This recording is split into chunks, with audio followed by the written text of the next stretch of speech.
There is an old adage that opposites attract. It is also very common trope we've seen in TV shows and movies, and that not only applies to romantic relationships but friendships as well. In the world of cinema and literature, this theme is beautifully illustrated in Pride and Prejudice. Elizabeth Bennet, with her sharp wit and free spirit, finds herself inexplicably drawn to the aloof and seemingly arrogant Mr. Darcy. Their journey from mutual disdain to deep affection is a classic tale of how two vastly different worlds can collide and coalesce. Switching gears to a more modern setting, A Walk to Remember presents us with Landon Carter and Jamie Sullivan, a rebel without a cause and a girl with a golden heart. Their story is a poignant reminder that love can blossom in the most unlikely places, uniting two souls on opposite ends of the social spectrum. And in Barefoot, we witness the unlikely connection between a wayward son of privilege and a sheltered psychiatric patient. Their bond defies logic, yet it underscores the power of genuine human connection over societal norms and expectations.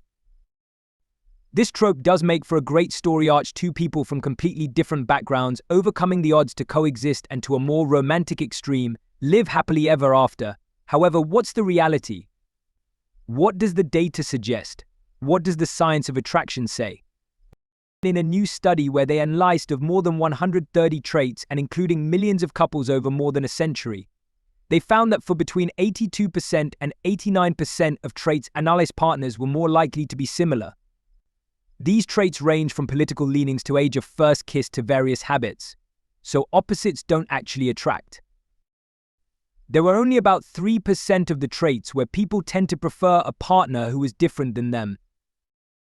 It was further found that for traits such as political and religious preferences, level of education, and certain measures of IQ showed particularly high correlations. Even for traits such as height and weight, medical conditions and personality, there was a preference of similarity with the partner of similar conditions. Even for traits around substance use, there was a high correlations, with heavy smokers, heavy drinkers and teetotalers tending strongly to partner up with those with similar habits. While preferring a partner with similar traits such as level of education, similar intelligence, or even the year of birth was obviously understandable, there were odd traits for which some preference was seen. Traits such as how many sexual partners one has had, or whether they had been breastfed as a child. So as it turns out, opposites rarely attract and birds of feather flock together. As we all have seen in the case with the Bridgerton series, reminds us that there's an equally compelling narrative when kindred spirits connect. Take, for instance, the fiery romance between Kate Sharma and Anthony Bridgerton. Both headstrong and bound by duty, their shared traits forge a bond that is as unyielding as it is passionate.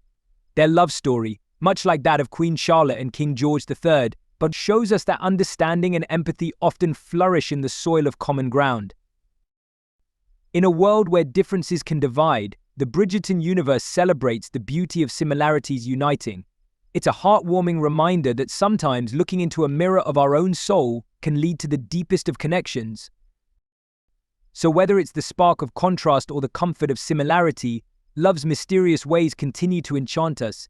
Please like, share and subscribe, and until next time.